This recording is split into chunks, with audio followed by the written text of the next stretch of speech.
Kemudian hari Selasanya pengecekan kembali persiapan program sekolah. Di sini yang saya buat dalam program sekolah ini karena kami adalah SD swasta, SD Islam yang lebih menekankan kepada pembelajaran agamanya lebih banyak gitu ya. Karena tiap tahun kami melaksanakan yang namanya program wisuda tahfidz, artinya itu yang menjadi unggulan sekolah kami gitu ya. Dan alhamdulillah tahun kemarin di SD Miftahul Falah itu anak yang perwakilan kecamatan untuk mata lomba tahfidz MHQ juara juga di kabupaten dan menjadi perwakilan kabupaten ke tingkat Jawa Barat, dan di Jawa Barat juga alhamdulillah masuk lumayan punya peringkat 5 ya. Pintar. Makanya kami ingin ketika ada yang namanya PM inquiry kolaboratif seperti apa sih gitu ya. Jadi artinya program ini sudah dilaksanakan, tapi nanti kita akan lebih menekankan kepada inquiry kolaboratifnya seperti apa. Kemudian hari Rabu ada penyusunan ulang PMP baru. Hari Kamisnya sosialisasi PMP dan program sekolah kepada orang tua dan kepada satuan pendidikan. Hari Jumatnya penyempurnaan pelaksanaan program sekolah. Kemudian hari Sabtunya lagi monitoring revisi guru beserta pelatihan PM ya. Walaupun kita sudah melaksanakan sekolah itu di full day ya hari Sabtu, tapi berhubung ada kegiatan ini, alhamdulillah para guru antusias ya datang ke sekolah untuk melaksanakan kegiatan ini. Yang selanjutnya, nah seperti yang sudah disampaikan di RT itu ada terkait dengan program tahsin tahfidz juz 30 khususnya untuk kelas 6 SD, di mana ketika mereka keluar dari kelas 6 diharapkan 100% hafal juz 30.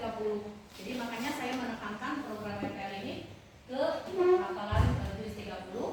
Selasa, Rabu dan sampai kemarin baru saya menyempurnakan materi untuk OJP ini gitu ya. Kemudian ini selanjutnya tentang penyelarasan visi, misi dan tujuan satuan pendidikan. Kalau visi sebelumnya ini memang tidak jauh berbeda ya. Visi sebelumnya dengan visi hasil penyelarasan. Visi sebelumnya terwujudnya peserta didik yang berkualitas sesuai dengan tuntunan agama Islam untuk mewujudkan pelajar sepanjang hayat yang bertakwa, humanis, cerdas dan terampil. Itu visi sebelumnya. Setelah mengalami analisis dengan para guru, terdapatlah visi hasil penyelarasan terwujudnya pelajar sepanjang hayat. Terwujudnya jadi peserta didiknya dengan pelajar. Entah nanti seperti apa terwujudnya pelajar sepanjang hayat. Pembelajaran sepanjang. Apa bahasa nanti? Humanis. Kenapa kami menekankan karakter humanis? Karena ingin menghindari yang namanya pembulian di sekolah gitu ya. Kan kadang-kadang anak-anak itu sekedik di guru ya disuruh pakai bully gitu kan. Ini ingin menekankan bagaimana saling menyayangi gitu ya di antara anak-anak itu sendiri supaya tidak terjadi yang namanya pembulian. Kemudian berpikir kritis, kreatif dan mandiri sesuai tuntunan Islam. Jadi yang dijadikan dasarnya atau fondasinya Islam itu disimpan di akhir. Jadi semua yang diharapkan dari visi ini semuanya berlandaskan Islam. Lebih ditekankan ke situ. Kemudian selanjutnya, kira-kira apa sih perbedaan dan keunggulan dari visi yang lama ke visi yang baru? Pertama, visi yang baru berfokus pada proses menjadi pembelajar dan bukan hasil akhir. Intinya, kalau namanya belajar itu kan memang ada istilah long life education ya, belajar sepanjang hayat. Minal mahdi ilal lahdi, intinya utlubul ilma minal mahdi ilal lahdi. Kewajiban mencari ilmu itu sejak dari buayan sampai ke liang lahat.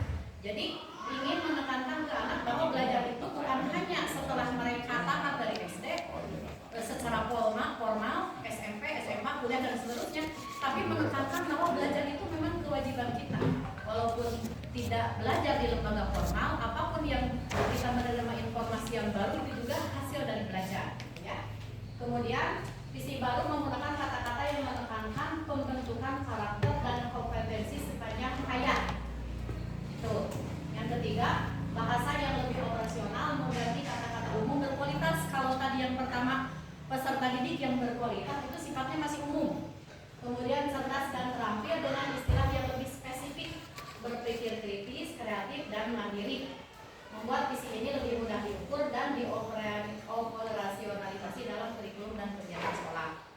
Kemudian yang keempat, menggambarkan karakteristik pembelajar. Visi yang baru secara langsung menggambarkan karakteristik pembelajar yang diharapkan sejalan dengan konsep profil lulusan. Lalu,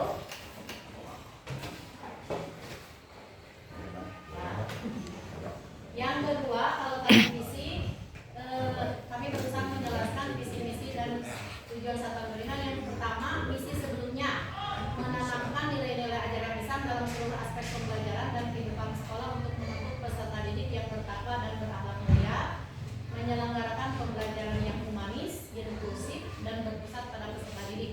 Kebetulan di sekolah kami ada beberapa anak yang bisa dikatakan inklusif. Jadi anak yang autis, yang keterlambatan bicara gitu ya, ada beberapa anak yang seperti itu.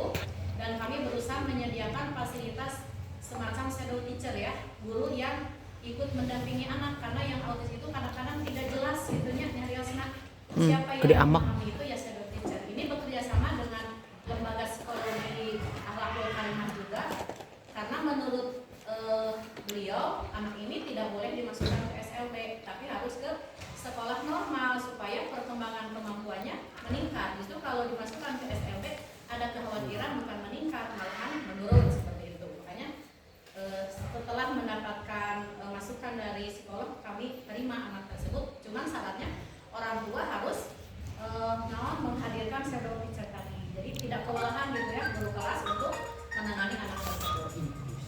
Kemudian mengembangkan potensi kecerdasan intelektual, emosional, dan spiritual peserta didik melalui kegiatan akademik maupun non akademik secara seimbang. Meningkatkan keterampilan abad 21. Ini mungkin juga sudah bagus Bu ya, secara tataran misi mah insya Allah sudah bagus, tapi mungkin ada sedikit perbedaan ya, atau ada penambahan. Nah, misi hasil penyelarasan ini rada panjang sedikit. Yang pertama, ini mungkin hanya perbedaan segi bahasa saja Bu ya. Menyelenggarakan pendidikan yang mengintegrasikan nilai-nilai keislaman dalam setiap aspek pembelajaran untuk membentuk peserta didik yang beriman, bertakwa, dan berakhlak mulia.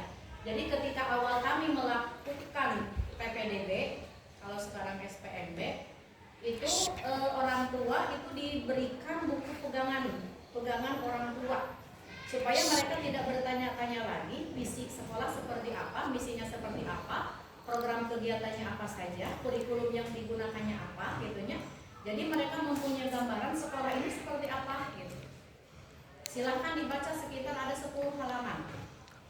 Peraturan untuk peserta didik, peraturan untuk orang tua, kemudian kegiatan-kegiatan mingguan, bulanan, tahunan itu sudah dijelaskan di dalam buku pegangan.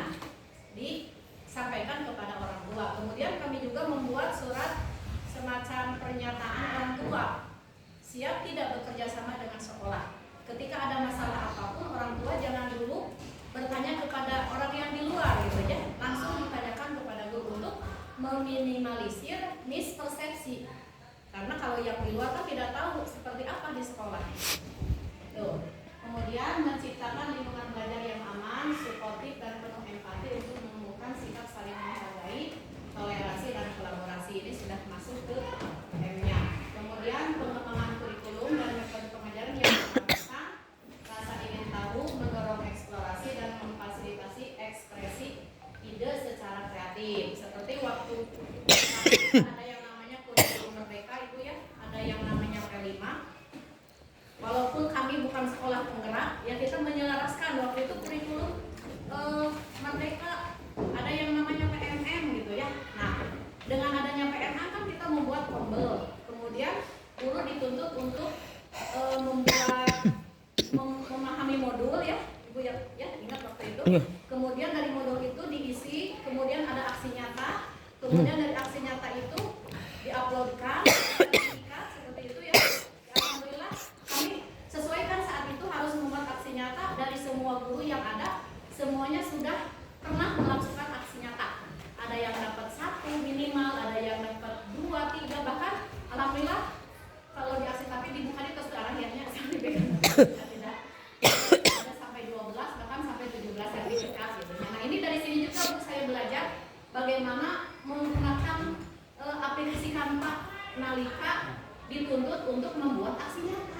jangan semangat ibu handsome geningan mukaan template elemen gitunya. Nah dari situlah ada semangat untuk muka radio gitunya, dan memang sudah ada, tinggal kita mengaturnya seperti apa. Kemudian yang selanjutnya memberikan bimbingan dan pendampingan agar peserta didik memiliki inisiatif, kepercayaan diri dan kemampuan untuk belajar secara mandiri sepanjang hayat, mendorong peserta didik menjadi pelajar sepanjang hayat. Tadi diulang-ulang terus ya Bu ya, karena kita ingin mengatakan anak itu tidak hanya belajar ketika berada di sekolah, melalui budaya literasi, pembelajaran mandiri dan semangat belajar berkelanjutan, membangun kemitraan dengan orang tua dan masyarakat untuk menciptakan ekosistem pendidikan yang mendukung pembentukan pribadi yang unggul dan berdaya saing. Alhamdulillah kalau di kami orang tuanya, kalau tadi ibu banyak tantangan. Kalau lagi tantangan ada tapi tidak terlalu berat, karena kalau di Cikajang itu bisa dikatakan walaupun kami merasa ini teh sekolah teh menengah ke bawah gitunya, bahkan pedagang yang ada di lingkungan sekolah kami itu anak-anaknya sekolah di kami gitunya, tapi ada juga yang secara ekonomi seperti salah emas gitunya, pedagang alat bangunan itu sekolah di kami. Jadi kami membangun kemitraan dengan mereka, diantaranya ini Bu, setiap kali ketika kami membuka sekolah itu tahun 2003 pertama sekolah itu berdiri tahun 2003, murid itu cuma 18 orang. Nah alhamdulillah sudah 22 tahun berjalan, murid yang terdaftar itu sudah 570 dari tadinya asal 18. Nah ternyata setelah kami amati adanya kerjasama yang baik antara sekolah dan pihak orang tua. Jadi setiap kali ada pembagian rapor selalu diundang dan mereka sudah terbiasa. Aneh gitunya, pembagian rapor selalu hadir. Kemudian ketika tahun ajaran baru, ketika ada perubahan kurikulum ya, dulu dari kurikulum TSP ke kurikulum Merdeka itu selalu kami sosialisasikan kepada orang tua. Jadi orang tua juga ikut memahami, oh pembelajaran seperti apa nih yang akan dihadapi oleh anak-anaknya. Bahkan satu semester ke depan anak saya ini kalau di kelas 1 harus bisa apa? Kayak itu sudah dijelaskan di awal tahun ajaran oleh guru, gitu ya. Gurunya memang satu tingkat itu 3, kelas 1A, 1B, 1C, tapi mereka satu program gitu ya, walaupun beda-beda kelas supaya tidak terjadi ketimpangan seperti itu. Kemudian selanjutnya ini tujuannya isi hasil penjelasan selesai ya. Tujuannya meningkatnya pemahaman, penghayatan dan pengapalan ajaran Islam oleh peserta didik melalui kegiatan keagamaan rutin dan meningkatnya pemahaman jadi setiap tahun Bapak Ibu kami melaksanakan kegiatan simulasi ya. Apa itu simulasi? Ketika Ramadan ya, ketika Ramadan anak itu setiap hari membawa beras perelek gitu nya, sakumaha we gitu nya. Dan alhamdulillah setiap tahun itu kurang lebih 500 kilo, 5 kintal beras itu terkumpul, kemudian dibagikan kepada masyarakat, juga anak-anak yang tidak mampu, kemudian cancelingnya juga. Setelah itu dibagikannya saat apa? Ketika simulasi sholat Id, itu kegiatan keagamanya. Kemudian setiap tahun juga seperti sekarang kita sudah bertahap melaksanakan sidang tahfidz untuk anak-anak yang nanti keluar dari kelas 6 ini, harapannya mereka 100% bisa menghafal istilah dulu. Yang kedua tercapainya lingkungan sekolah yang inklusif. Nah ini yang saya tadi sampaikan, di mana setiap peserta didik merasa aman, dihargai dan diterima dengan segala keberagamannya. Kalau saya dengar dari Bapak Ibu orang tua yang memasukkan anaknya ke kami, alhamdulillah positif gitu ya. Jadi ketika masuk kalau ada senang orang nanya, alhamdulillah walaupun ada beberapa yang seperti itu gitu ya. Yang agak susah itu Bapak Ibu menghilangkan kata-kata kasar itu ya, sami tadi Ibu. Sami. Sami. Sami. Sering kita sampaikan, tapi karena mereka sering melihat orang dewasa mengatakan itu ya. Cermin. Kemudian terbentuknya peserta didik yang memiliki inisiatif tinggi, percaya diri dan bertanggung jawab atas proses belajar mereka, mengembangkan kecerdasan intelektual, emosional dan spiritual peserta didik secara seimbang melalui kegiatan akademik, ekstrakurikuler dan pengembangan diri. Jadi anak-anak di kami ketika masuk tahun ajaran baru kelas 1 itu diwajibkan mengikuti tes kematangan belajar gitu ya. Apakah bagaimana supaya bisa menyesuaikan dengan anak-anak yang lain. Gitu. Tes Karena kematangan belajar. setiap tahun anak itu harus naik Bu ya. Walaupun itu itu Tes kematangan belajar. dipaksakan, tapi ya kita ikuti saja perintah aturan dari pemerintah harus semua naik kan. Pernah saya tidak menaikkan anak Bu, disusulkan ibu pengawas. Ibu kita dikena naik saya, ayah dua kita naik, ibunya Bu kelas hiji kan. Ampun, tapi ibu udah kumaha sebetulnya, tapi dah alhamdulillah sudah selesai masalahnya. Kemudian ini tetap ada yang meningkatkan keterampilan abad 21 ibu ya. Kalau dari sisi itu masuk di DPL ya, melalui pembelajaran aktif, kolaboratif serta pemanfaatan teknologi digital. Karena kan sekarang memang harus dimanfaatkan digital itu walaupun tidak mudah. Utami nama da ayeuna nu aranom ibunya nu gambil paham teh nya da abi oge ieu teh rasa rada utak atau ibu pikiran teh. Ada mal terakhir teh name oge nguploadkeun kana lain kumaha gitu jeung bantosan kada ada biasa. Kemudian tersedianya fasilitas dan sumber belajar yang mendukung peserta didik untuk mengembangkan potensi dan keterampilannya secara berkelanjutan. Itu tentang visi misi Bu. Nah, selanjutnya seperti yang sudah disampaikan, praktik pelaksanaan kegiatan siklus ases dalam inquiry kolaboratif. Ini memang sudah ada programnya, tapi lebih ditekankan kepada inquiry kolaboratifnya. Taksi Tanfid Juz 30 kelas 6 SDS Hektar 4. Terdiri dari pertama analisis masalah, mengidentifikasi tantangan konkret dalam hafalan dan tajwid Juz 30. Kenapa taksin dulu? Karena sebelum hafal anak itu harus betul dulu bacanya. Sayang ayeuna hafal tapi ternyata masih banyak harus diperbaiki. Kemudian yang kedua menyusun strategi, merancang metode penemuan solusi secara berkelompok. Metodenya seperti apa nih yang harus ditekankan supaya memudahkan mereka memahami bacaan Al-Quran dan bahkan menghafal Al-Quran.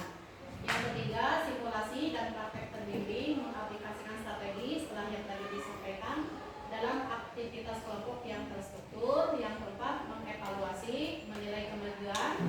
Yang kelima, sinergi dan rencana lanjutan. Itu di dalam siklus ases. Nah, kemudian masih dalam siklus ases fokusnya apa? Pertama, tahsin, membedakan dan melafalkan dengan benar makhraj dari surat An-Naba dalam juz 30. Karena ikonnya teh dina juz 30 itu surat An-Naba gitu nya. Kemudian yang kedua, tahfidz, meningkatkan kelancaran dan ketepatan hafalan pada ayat-ayat surat An-Naba dalam juz 30. Konteksnya guru mengamati banyak siswa kelas 6 yang masih belum lancar melafalkan surat dalam juz amma yang mempengaruhi kualitas tahsin dan kelancaran hafalan mereka.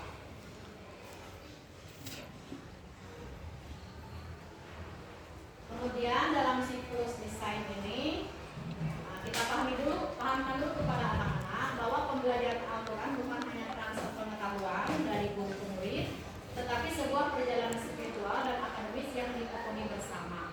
Dengan inquiry kolaboratif, siswa tidak lagi menjadi objek. Jadi bukan hanya guru apa kira-kira, tidak seperti itu, tapi melainkan menjadi subjek aktif yang ikut bertanggung jawab atas kemajuan belajar mereka dan teman-temannya. Nah, alhamdulillah Bapak Ibu, setelah kami mengeluarkan sekitar 17 angkatan ya, sekarang mereka dari awal kami berdiri memang sudah ada penekanan anak itu hafal juz 30 gitu ya. Dari awal juga seperti itu. Ini ada yang sekarang sudah kuliahnya tuh ada yang di Pakistan, ada yang di mana? Arab gitu ya. Bahkan di Libya yang lembaga-lembaga keagamaan. Tapi juga ada yang masuk ke perguruan tinggi negeri seperti ada yang ke ITB, ke Unpad itu. Salah satunya mereka rasakan ketika pembelajaran di tingkat dasar itu lebih penekanan hafalan Quran. Karena ketika mereka masuk SMP ada yang begini bilangnya, "Babari cenah pelajar di SMP mah juga di SD, nah di SD mah kudu seueur ngapalkeun." Pas masuk SMP, asa hafal cenah di SMP, ada yang seperti itu. Bahkan ketika ada yang pindah dari sekolah kami ke sekolah lain yang tadinya swasta negeri, jadi ada yang hiji senang arsitek. Ya mungkin karena salah satunya di sekolah kami lebih menekankan kepada pembiasaan menghafal gitu ya. Walaupun itu tergantung kemampuan anaknya masing-masing. Kemudian tujuan umumnya siswa mampu membaca dan menghafal surat-surat dalam juz amma sesuai dengan kaidah tajwid dan makhraj huruf yang benar, serta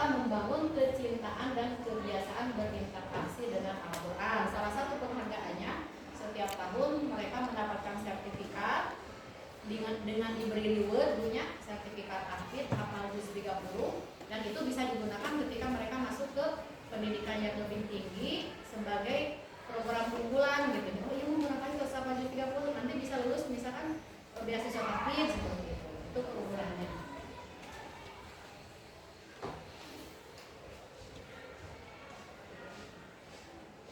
Nah, itu biasanya.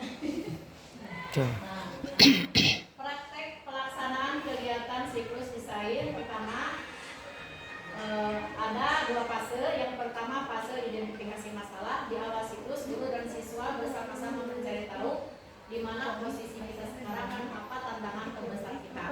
Artinya begini, mereka sebenarnya dari awal kelas 1 sudah belajar, sudah tuntutan gitu ya, ngapalkan juz 30. Tapi ketika sudah kelas 6 ada tuntutan lebih kuat bahwa mereka harus betul-betul menghafal, jangan sampai hanya surat-surat yang diajarkan di kelas 6 saja yang mereka hafal, sedangkan surat-surat yang di kelas 2, 3 itu terlewati. Makanya mereka menyadari dulu di mana posisi kita sekarang dan apa tantangan terbesar kita.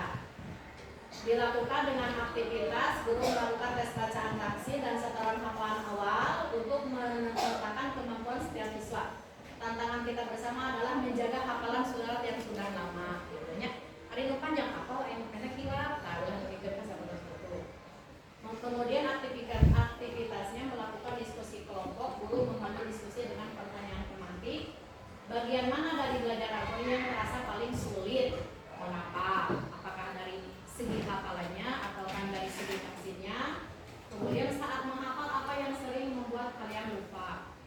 Yang ketiga, bagaimana cara belajar yang paling kalian sukai? Ini banyak faktor. Survei sederhananya dengan menggunakan Google Form atau kertas untuk menanyakan preferensi belajar dan kesulitan yang dihadapi. Hasil dari fase ini fokus masalah bersama yang disepakati. Contoh, kita akan fokus memperbaiki buku bacaan kolkolah dan mencari cara agar mengulang hafalannya lebih menyenangkan. Jadi diharapkan anak itu menyenangkan ketika belajar tahfidz gitu ya. Jadi semangat banget. Ini juga tidak terlepas dari kehadiran guru yang memang memberi motivasi kepada anak-anak ya. Jadi tidak menjadi beban untuk mereka.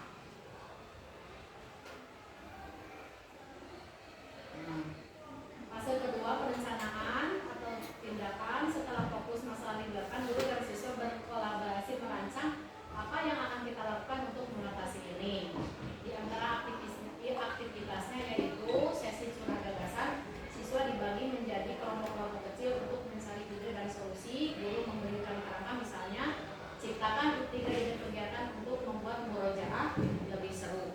Karena ditekankan juga di kelas itu, ditekankan setiap guru itu harus hafal.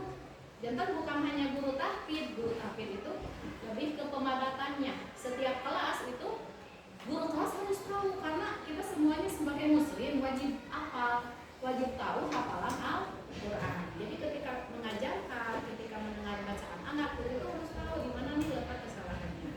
Bahkan kami 1 tahun ke belakang setiap hari Selasa kombel itu diisi dengan apa?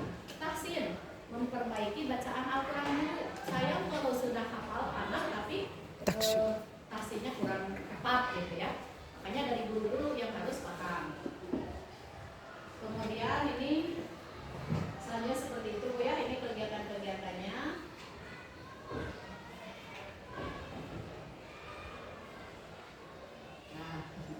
Nah ini terakhir praktek pelaksanaan kegiatan siklus desain. Melalui siklus desain ini siswa tidak hanya menjadi objek dalam program tahsin dan tahfidz, tetapi menjadi perancang aktif dari pengalaman belajar mereka sendiri.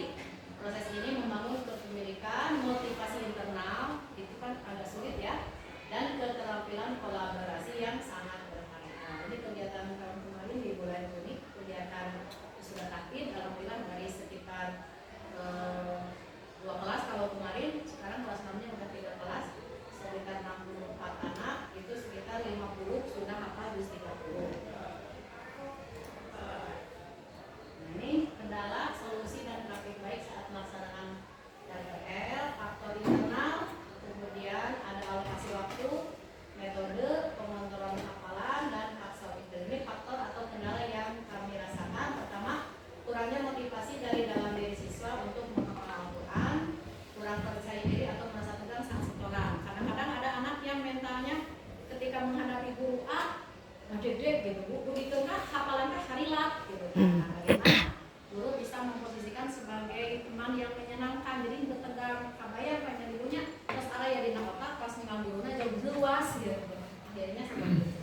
Kemudian kendala dari sisi pembelajaran dan pengajar, ada yang mungkin gurunya belum pro gitu ya, ke masalah ini. Kemudian alokasi waktu yang kurang cukup, waktu pelajaran tasawuf tahfidz di sekolah seringkali terbatas karena banyak pembelajaran yang lain mungkin yang lebih utama, tapi karena kami di sini ada sekolah menekankan tadi pada hafalan, jadi berarti harus menyiapkan waktu. Kemudian yang ketiga metodenya, kemudian yang keempat pengontrolan hafalan lama, kemudian yang selanjutnya faktor eksternal, kurangnya kepedulian orang tua terhadap program tahfidz sehingga kurang memperhatikan ketika siswa belajar di rumah. Kalau tuh anak kan suka sok ngapalkeun di bumi, tapi ketika nyampe rumah orang tuanya acuh. Nah, itu yang menjadi kendala juga.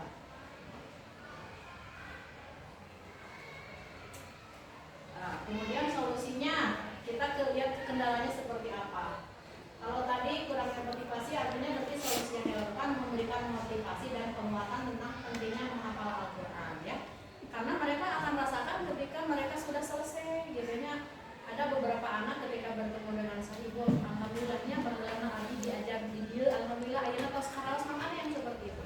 Jadi memang kalau di usia SD kan seolah-olah mereka itu seperti sandera adanya ya, belum paham secara menyeluruh apa sih manfaatnya mereka belajar gitu. Tapi ketika mereka sudah beranjak dewasa, ketika mereka mulai SMA bahkan kuliah, oh ini bagaimana diajar itu ini jaringan karaos ayeuna ada yang seperti itu. Kemudian alokasi waktu yang kurang cukup juga, kita memasukkan yang pelajaran kasih tadi dalam pelajaran tambahan untuk memaksimalkan waktu sisa siswa dalam Al-Quran. Kemudian metodenya juga ditekankan yang lebih bervariatif, kemudian pengumpulan hafalan juga, menjadwalkan ulang target dan hafal Al-Quran. Karena di sini saya juga setiap bulan suka ada jadwal gitu nya. Ya ibu, badan belajar si A, si B, si C, kalau yang menurut guru kelas sudah hafal gitu ya, kira-kira sudah tasmi, kita perdengarkan lagi terus diulang-ulang seperti itu. Faktor eksternalnya memberikan pemahaman kepada orang tua tentang pentingnya menghafal Al-Quran, bukan sekedar ritual saja, tapi harus terasa secara spiritual dan bermakna. Sanes mung nempel di otak guru tapi tidak tahu apa sih maknanya. Bahkan ada guru PAI-nya Bu ya yang menekankan gini, kamu kalau sudah hafal juz amma, coba di setiap sholat itu dimasukkan. Misalkan sholat zuhur 5 ayat, sholat asar 5 ayat, itu ada jadwal seperti itu. Ketika mereka menghafal di dalam sholat, akan tertanam di hafalannya.